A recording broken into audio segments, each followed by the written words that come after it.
नमस्कार सभी किसानों को।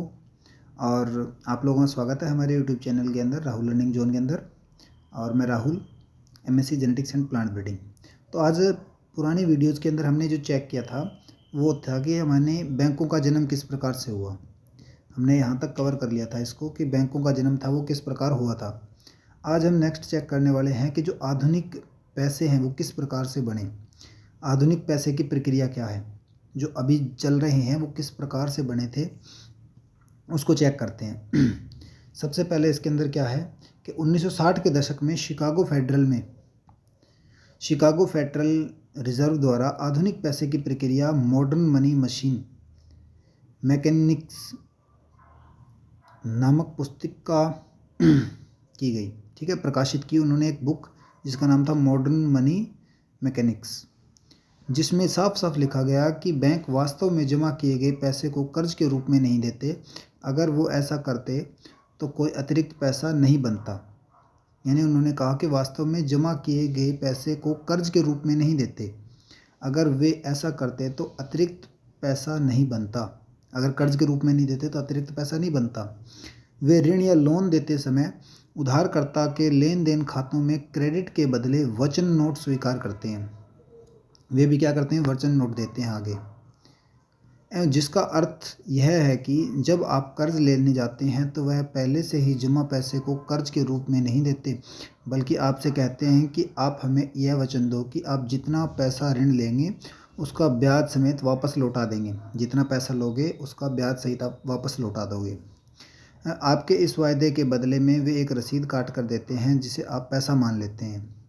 सुनार भी ऐसा ही करते थे, जिससे पहले समझाया था, पुरानी क्लास के अंदर समझाया था कि सुनार था, वो भी रसीद ही काट कर देता था, न कि हमें पैसे देता था। इसके बाद में फिर हम लोगों ने ये पढ़ लिया था। अब आगे देखते हैं कि हमने पहले जो प्रक्रिया देखी उसमें सुनार 10% रिजर्व रख करके बाकी का सोना चांदी कर्ज देता था, पर असलियत में वह सारा का सारा सोना चांदी रिजर्व में रखता था। अभी पैसे की मात्रा 100 ही थी, यानी अभी भी पैसे की मात्रा क्या थी, 100 ही थी, जिसे ऊपर की चित्र में दिखाया गया था। मात्रा थी वो क्या थी, 100 की 100 ही है, लेकिन वो घूम कितना रहा है, 1000 रुपये घूम रहा है। आगे की प्रक्रिया में जब कोई सुनार आपके पास पैसे लेने जाता था तो सुनार उसे वचन लिख देता था कि वह व्यक्ति उधार लिए हुए पैसे को ब्याज के सहित लौटाएगा।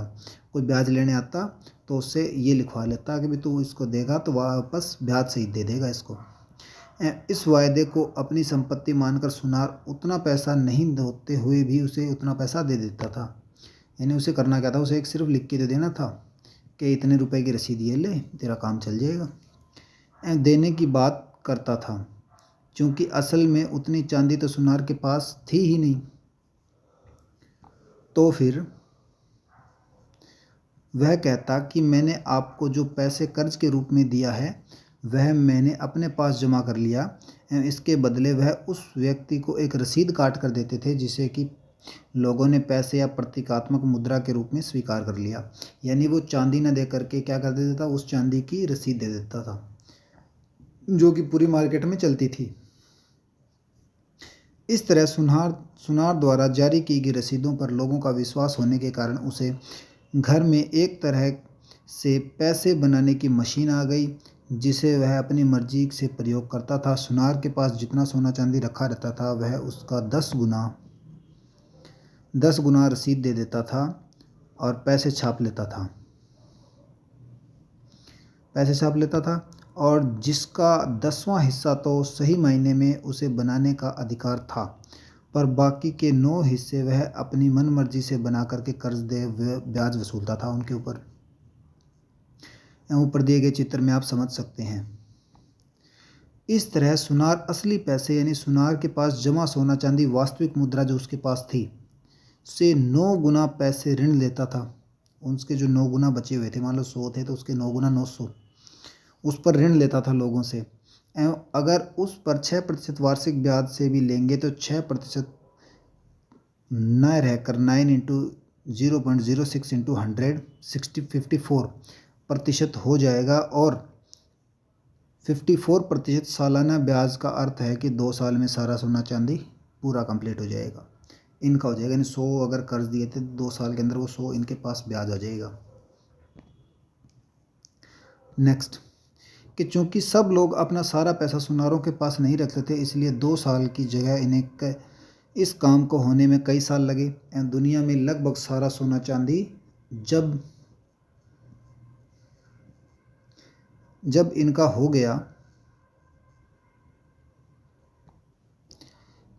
गया तो दुनिया को लूटने के लिए अब बिना सोना चांदी के आधार पर ऐसे ही पैसा छापकर कर्ज पर देने का निर्णय किया और 1933 में गोल्ड स्टैंडर्ड समाप्त कर दिया गया। यानी कि इस रसीद के बदले आपको वो गोल्ड नहीं मिलेगा।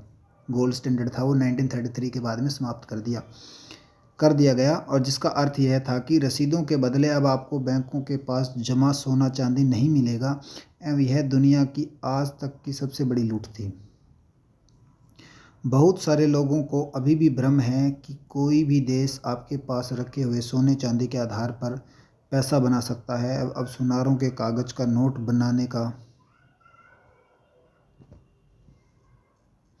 बनाने का अधिकार तो केंद्रीय बैंक जैसे भारतीय reserve bank, RBI, federal Reserve bank वगैरह को दे दिया गया। यानी जो सुनार करते थे रसीद बनाने का काम, अब वो किसका काम है? आरबीआई या फिर इसका फेडरल रिजर्व का, एफआरआई का। परंतु दुनिया के अधिकांश केंद्रीय बैंक या प्राइवेट बैंक है इन्हीं लोगों की संपत्ति है, जो केंद्रीय बैंक सरकारी हैं। जैसे भारतीय रिजर्व बैंक, इन्हीं लोगों की व्यवस्था के अंतर्गत सरकार का नियंत्रण केंद्रीय बैंकों का न्यूनतम है। इसी कारण आप भारतीय रिजर्व बैंक के नोटों पर पाएंगे कि केंद्र सरकार इस पर गारंटी दे रही है ताकि लोगों का विश्वास इस कागज पर बना रहे।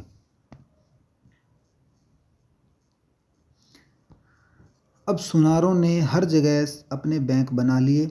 जैसे वे पहले सोना चांदी रखकर कर्ज घानी रसीद काटते थे, कर्ज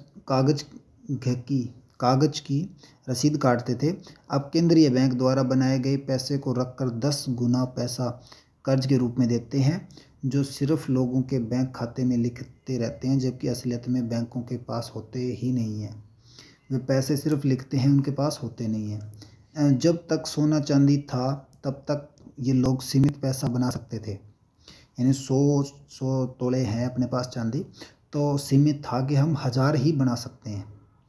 अब वो है ही नहीं, तो मतलब असीमित बना सकते हैं, कुछ कितनी बनाओ। लेकिन अब ये कागज घर नोट रख करके अनंत पैसा छाप सकते हैं, बना सकते हैं। अंश रिजर्व बैंकिंग की इस प्रक्रिया में दुनिया के 90 से 95% पैसा केंद्रीय बैंक नहीं बल्कि व्यावसायिक बैंक बनाते हैं। एक तरह से पैसा बनाने का असली अधिकार किसी केंद्रीय बैंक जैसे कि भारतीय रिजर्व बैंक या सरकार के पास न हो कर किसी नुक्कड़ चौराहे पर स्थापित व्यवसायिक बैंकों के पास है, जैसे कि ICICI bank, axis bank, city bank इत्यादि। इनकी लगाम विदेशी ताकतों के पास है। इनके पास नहीं, ये विदेशों ने खोले हुए हैं बैंक।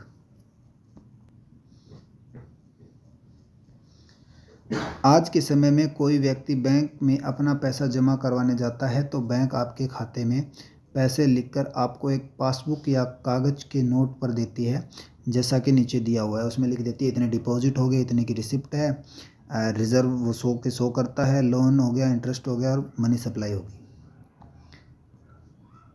फिर वो अपना खेल खेलता है मनी सप्लाई वो वाला।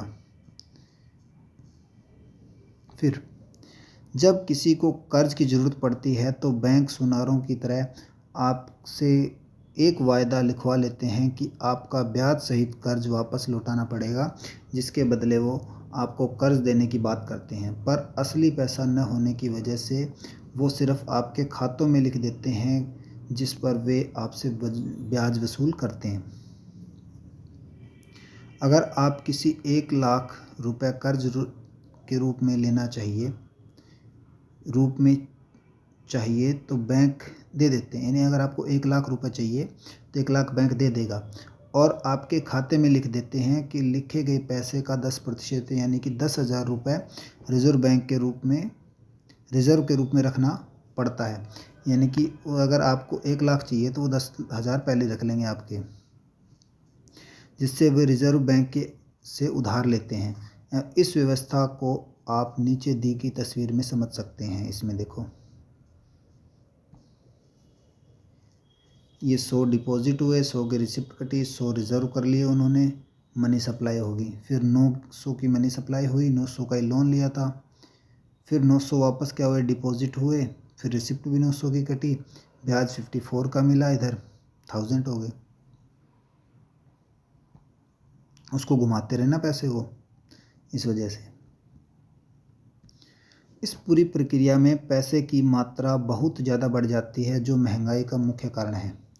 इसे आगे तस्वीर में बताया गया है कि केंद्रीय बैंक का उद्देश्य मात्र इतना है कि जितना पैसा बनाकर बैंक कर्ज के रूप में देंगे, उसका 10% बैंक को अपने पास रिजर्व के रूप में रखना होता है, एवं जो या तो लोगों के पास द्वारा जमा किया गए हों या पैसे से ही हो जाता है। क्या कह रहा है कि जो या तो लोगों द्वारा जमा किए गए हों, यानी किसी को पैसे देने हैं, वो किस प्रकार से देंगे, या तो लोग पैसे जमा कर रहे हैं उससे काम चल जाए, और उससे काम नहीं चलता तो दूसरे बैंक से क्या कर लो, लोन ले लो।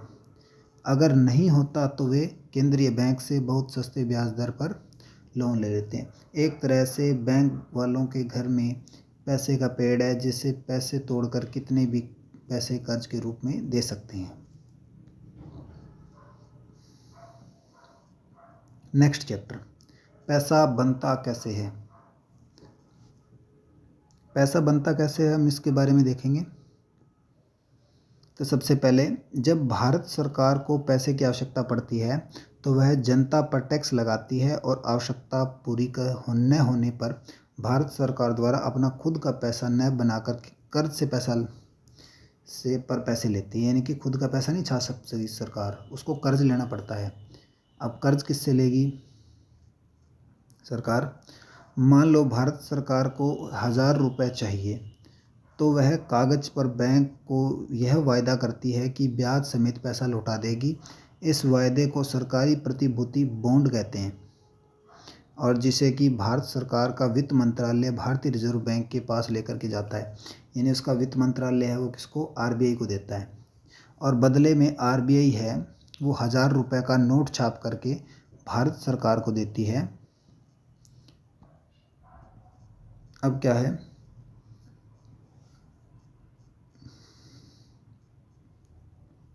अब मान लें कि भारत सरकार ईमानदार लोगों द्वारा संचालित है और किसी तरह से भ्रष्टाचार नहीं है, तो वह सारे का सारे जन कल्याण की योजना में लगाते हैं। नेक्स्ट, वे पैसे खर्च कर देंगे। पैसे जनता के पास पहुंचा, जनता इस 1000 रुपये का व्यावसायिक बैंकों या आईसीआईसी बैंक या फिर सिटी बैंक, एक्सिस बैंक में जमा कर देती है, और बदले में बैंक उनके खाते में पैसे लिख देता है। लास्ट में समझेंगे ना इस चीज़ को, इस वाले को, पोर्शन को। फिर क्या करता है, अब इस 1000 के नोट को रखकर व्यावसायिक बैंक 9 गुना पैसा कर्ज के रूप में दे देते हैं, और भारत में यह 24 गुना हो जाता है। 24 गुना तक उधार दे देते हैं, यानी कि 1000 है उसका 24,000 तक लोन दे देते हैं। अब पैसा उसके पास 1000 ही है। पैसे की मात्रा बढ़ाने से आई महंगाई को रोकने का हवाला दे करके केंद्रीय बैंक इस 1000 रुपये के बॉन्ड को व्यावसायिक बैंक को 1000 रुपये में बेच देता है, और जिसे कि ओपन मार्केट ऑपरेशंस कहा जाता है। अब देखो होता गया, भारत सरकार है, ठीक है। अब ये भारत सरकार क्या करती है, 1000 रुपये का बॉन्ड देगी, किसको, आरबीआई को, वित्त मंत्रालय देगा। अब ये इसको क्या देगी, 1000 रुपये का नोट दे देगी छाप करके। अब 1000 रुपये का नोट दिया तो वो खर्च किस पे होगा, जनता पे खर्च होगा। जनता खर्च कर करके किस में जाएगी, व्यावसायिक बैंक में, और व्यावसायिक बैंक किसको दे देगा, वापस केंद्रीय बैंक को, यानी जो बॉन्ड था उसके पास वो उसको दे देगा, वो उसको ले लेगा। तो इस तरीके से पैसे चलते रहते हैं, जैसे घूमते रहते हैं। अब मान लो इसके पास 1000 रुपये है, तो ये 1000 के क्या करेगा, 24,000 बनाएगा, 24,000 लोन पे दे देगा। जब इसको ज़रूरत होगी आरबीआई से वापस ले लेगा। नेक्स्ट देखते हैं आगे। अब आप देख रहे हैं कि केंद्रीय बैंक द्वारा बनाए गए 1000 रुपये के नोट उस पर वापस आ गया, और इस तरह केंद्रीय बैंक पैसे न बनाकर सिर्फ एक बिचौलिए का काम कर रहा है, जिसके बिना तस्वीर कुछ ऐसी है। ऐसी होगी। यानी कि अगर बीच में आरबीआई नहीं होगा तो ये स्कीम पूरी की पूरी टूट जाएगी, पैसा घूमेगा ही नहीं इधर इसके बिना।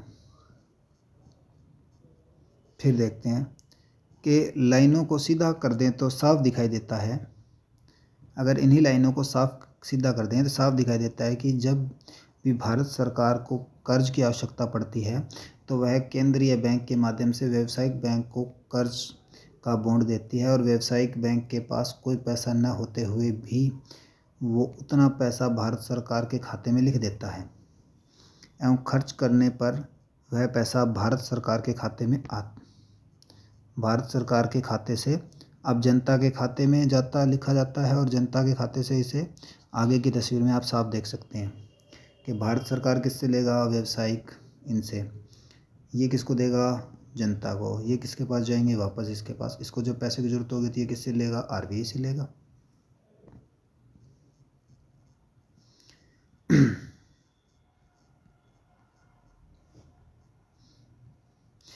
केंद्रीय बैंकों का काम सिर्फ खातों में लिखे गए पैसों के लिए रिजर्व बैंक रखने के लिए बैंकों को आवश्यक पैसों की आपूर्ति कराना होता है। आप तस्वीर में देख सकते हैं कि इस बैंक के रूप में कर्ज के रूप में ले लेता है, वैसे पहले की भी वे समझ सकें। यानी कि हमने पहले भी देखा कि क्या करता है, ये बॉन्ड देता है, इसको बॉन्ड देता है, लेकिन पैसे ये ट्रांसफ़र करेगा, इधर से इधर जाएगा, तो इसके पास पैसे तो है नहीं, लेकिन ये क्या कर लेता है, इससे कर्ज लेता है। अब कर्ज लेगा तो फिर ये यहाँ से आया, यहाँ पर आया, ये कर्ज वापस से चुका देगा या फिर इसको बॉन्ड दे देगा। तो इस तरीके से चलता है इनका काम। नेक्स्ट देखो, फेडरल रिजर्व के अध्यक्ष मैरिन एक्लिस 1935 में इस प्रक्रिया के बारे में लिखते हैं कि सरकारी बॉन्ड की खरीद में बैंकिंग प्रणाली बिल्कुल नया पैसा बनाती है। यानी कि जब भी कोई सरकार को जरूरत होती है पैसे की तो नया पैसा बनाती है वो। अब जब बैंक सरकार द्वारा जारी किए गए 1 अरब डॉलर का बॉन्ड खरीदता है तो वे सरकारी खाते में 1 अरब करोड़ डॉलर लिख देते हैं। इस तरह से वे सिर्फ खाते में लिख करके 1 अरब डॉलर पैदा कर देते हैं। इस प्रक्रिया को आसानी से अगली तस्वीर में समझा जा सकता है। देखो कैसे कि भारतीय सरकार को 50 लाख करोड़ रुपए चाहिए, ये इतने का बॉन्ड देगी इसको, ये इसके खाते में डाल देंगे। ये खाते वाले किस में जाएंगे, जनता पे जाएंगे, जनता के वापस इस पे आ जाएंगे पैसे, चलता रहेगा। अब इस पे 50 करोड़ आ गए, वो 50 लाख करोड़ आ गए। अब इसका क्या 24 गुना या 10 गुना ये वो पैसे कमाएगा इस पे लोन दे करके वापस।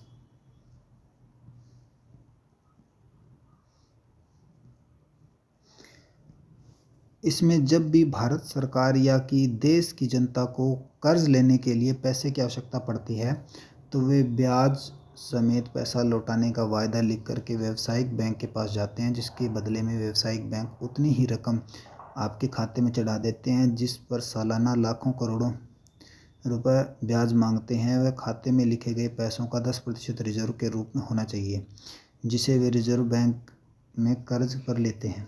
इस तस्वीर में आप समझ सकते हैं। इसमें देखो भारत सरकार इससे पैसे ले रही है, ये किससे कर्ज ले रहा है, ये कर्ज ले रहा है केंद्रीय बैंक से या आरबीआई से। ये पैसे इस पे जाएंगे जनता पे, और जनता के पैसे किस पे आएंगे, जनता वाले वापस व्यवसायिक पे, वो उसको दे देगा और मौज करेंगे सारे।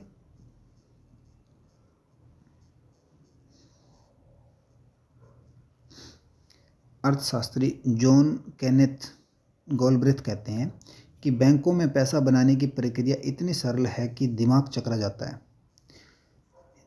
दिमाग इसलिए चकरा जाता है क्योंकि हमें कुछ और ही सिखाया गया है।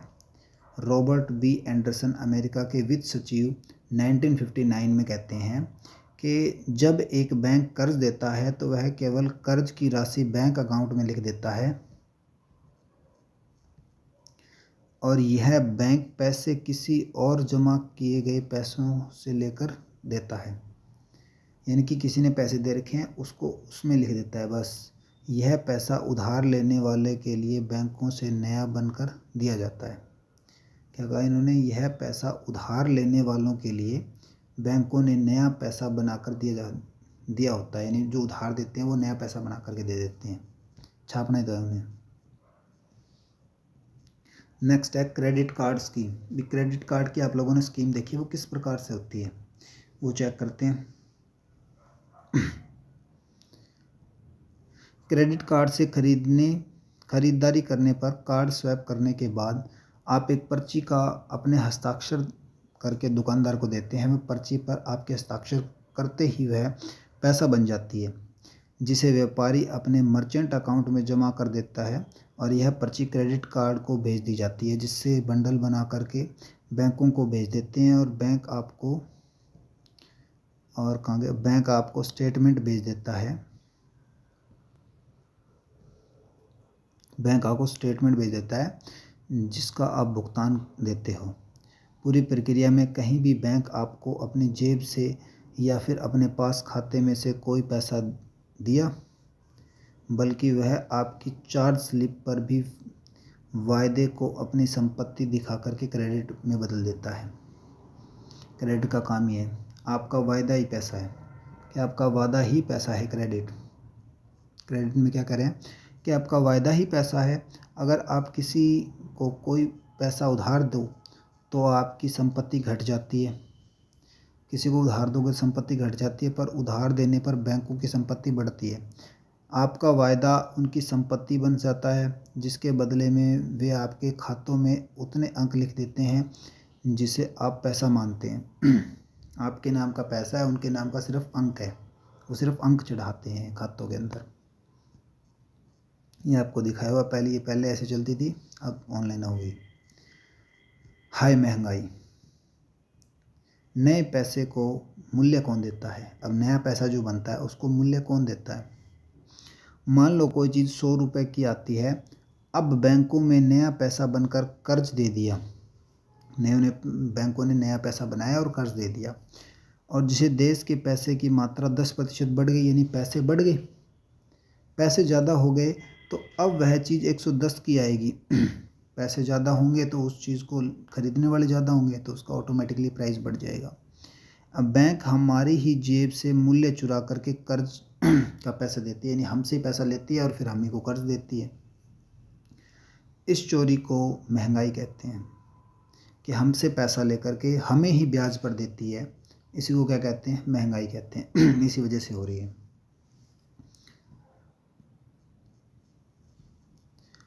हर साल हमारे पैसे को हमें ही कर्ज दे करके बैंक ब्याज और महंगाई से लाखों करोड़ रुपए लूट लेता है।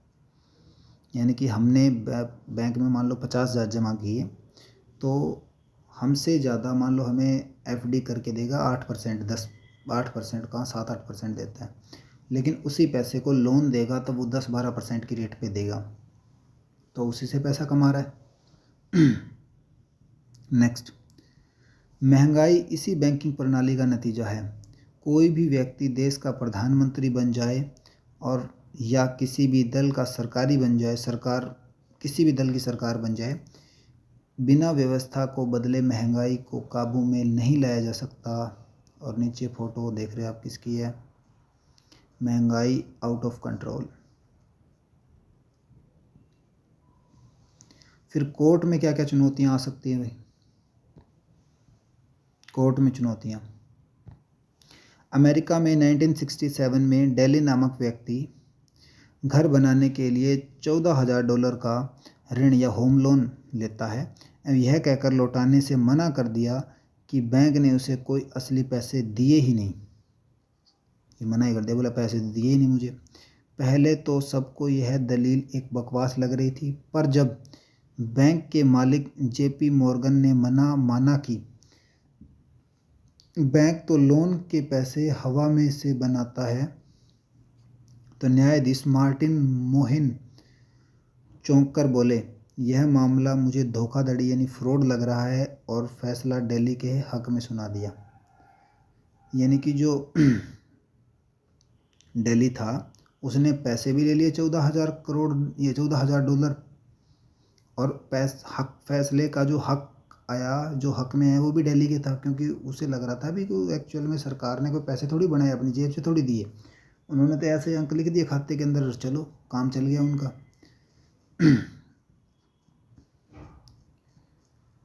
पूरी बैंकिंग व्यवस्था के लिए यह एक खतरा होता अगर सभी अपना कर्ज देने से मना कर देते।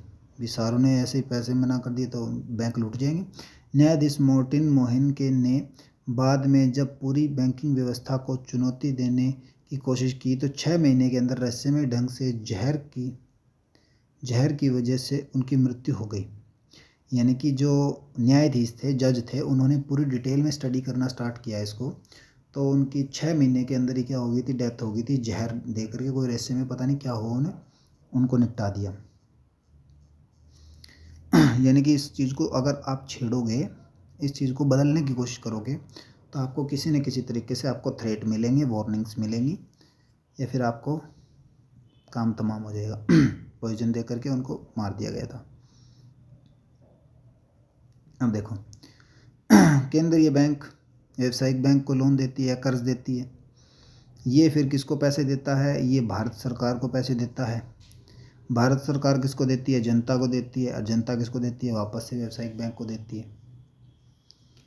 लेकिन काम क्या सिर्फ इसके खाते में तो लिखना, इसके खाते में भी लिख रहे हैं, ये भी इसके खाते में लिख रहे हैं, बस। अब आता है नेक्स्ट, केंद्रीय बैंक। केंद्रीय बैंक क्या है? केंद्र बैंक एक महत्वपूर्ण काम देश में पैसे की मात्रा यानी मनी सप्लाई नियंत्रित करने का है, जिसे वह ओपन मार्केट ओपेंस के अलावा 2 महत्वपूर्ण प्रक्रियाओं के द्वारा करता है। कौन कौन सी 2 महत्वपूर्ण प्रक्रिया है? पहली है ब्याज दरें या रिजर्व रेशो घटा करके, या तो ब्याज दर और रिजर्व रेशो को घटाकर, या फिर ब्याज दरें या रिजर्व रेशो को बढ़ाकर, या तो घटाकर या बढ़ाकर, या तो वो इंटरेस्ट रेट को बढ़ा देगी या घटा देगी, इस चीज़ से कंट्रोल कर सकते हैं। जब केंद्रीय बैंक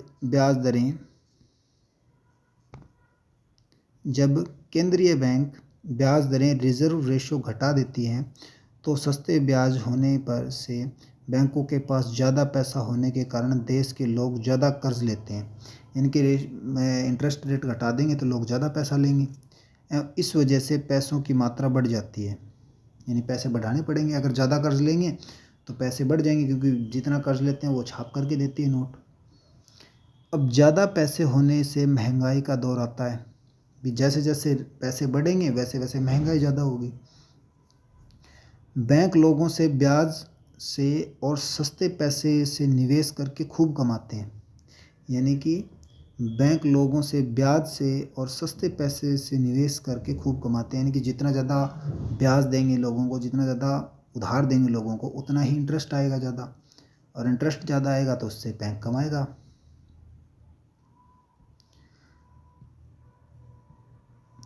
जब पैसे की मात्रा बढ़ जाती है तो महंगाई कम होने पर टॉनिक देकर ब्याज दरें या फिर रिजर्व रेशो बढ़ा दी जाती है।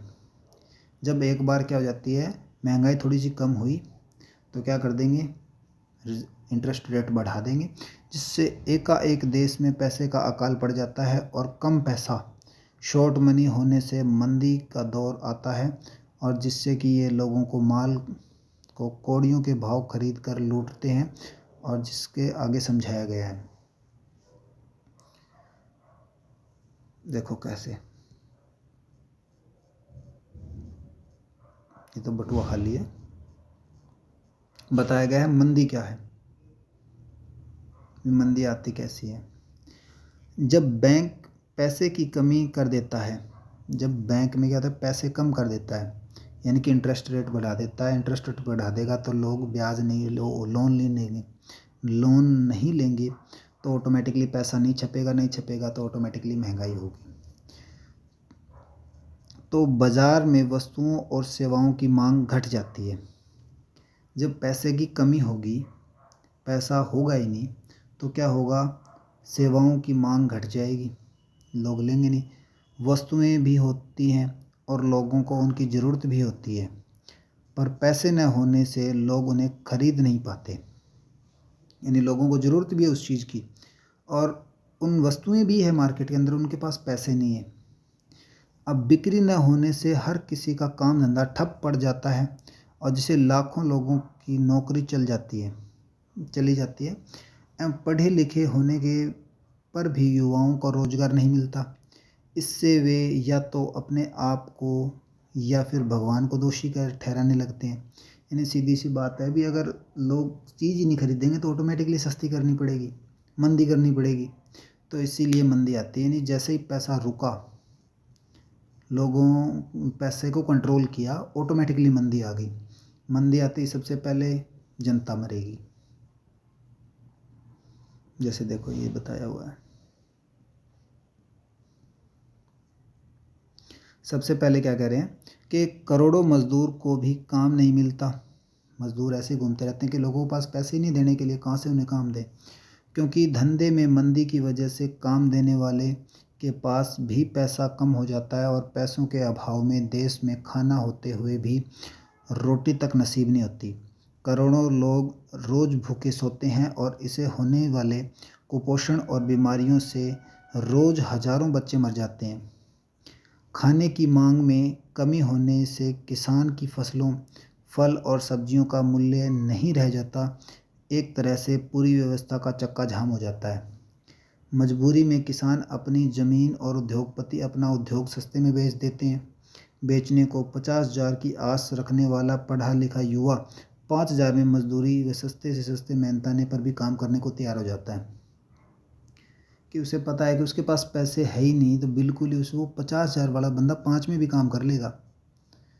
और उड़ीसा के कालाहांडी में एक माँ 20 रुपए में एक छोटे से बच्चे को बेचने पर मजबूर होती है। कुल मिलाकर के हर कोई बर्बाद हो जाता है। यानी जैसे ही उन्होंने इंटरेस्ट रेट बढ़ाई, लोगों ने लोन लेने कम किए तो ऑटोमेटिकली पैसा क्या हो गया, बढ़ना बंद। पैसे ही पैसा पर बढ़ना बंद हुआ, ऑटोमेटिकली मंदी आ गई। मंदी आते ही क्या, और लोगों के पास पैसा ही नहीं है। पैसा नहीं है तो मंदी आएगी तो जो चीज़ 50,000 में है वो 5,000 की हो जाएगी ऑटोमेटिकली। अब Robert H Hemphill Federal Reserve Bank के प्रबंधक, इन्होंने क्या कहा 1934 के अंदर, हम वाणिज्यिक बैंकों पर पूरी तरह से निर्भर हैं। हम में से किसी न किसी को हर हाल में नकद या क्रेडिट में डॉलर उधार लेने पड़ते हैं। यानी हर किसी को पैसे उधार लेने पड़ते हैं, हर बैंक को। अगर बैंक पर्याप्त मात्रा में पैसे बनाता है तो हम समृद्ध हो जाते। अगर हर बैंक पर्याप्त मात्रा में पैसे बनाते तो हम समृद्ध हो जाते, और यदि नहीं तो हम भूखे मर जाते। अगर या तो क्या हो जाते, समृद्ध हो जाते, या हम भूखे मर जाते, दो चीज़ होती। फेडरल रिजर्व बैंक के अध्यक्ष मैरिन एक्लिक्स 1941 में क्या कहते हैं, वो कहते हैं कि अगर हमारे पैसे की व्यवस्था में कर्ज नहीं होगा तो देश में एक भी पैसा नहीं होगा। क्योंकि पैसा ही कर्ज है और कर्ज ही पैसा है। यानी कि जब तक हम कर्ज नहीं लेंगे तब तक हमारे जो देश में है वो पैसे का सप्लाई नहीं होगा, पैसा आएगा ही नहीं। अपने कर्ज नहीं लेंगे तो वही पैसा घूमता रहेगा, नया पैसा आएगा ही नहीं। जब कोई इंसान कर्ज लेता है तो बैंक आगे से पैसे लेकर के उन्हें देता है। देखो भी कैसी फ़ोटो लगा रखी है, और ये हकीकत फ़ोटो खींची हुई है, ये वाली नहीं है। 2014 की बुक है, 14 की, उस टाइम नहीं था ये। ब्याज कहाँ से आई? अब ब्याज आता कहाँ से है, ये चैप्टर अपने कल करते हैं। और इसके बाद एक चैप्टर और, इसके बाद सबसे पहले हम देखेंगे भी ब्याज आता कहाँ से है। फिर देखेंगे अपने, ये देखो, बेरोजगारी, भूखमरी, लालच क्यों है, आत्महत्याएं क्यों होती हैं, आत्महत्या है या हत्या है, तो इसके बारे में हम कल पढ़ेंगे। ठीक है।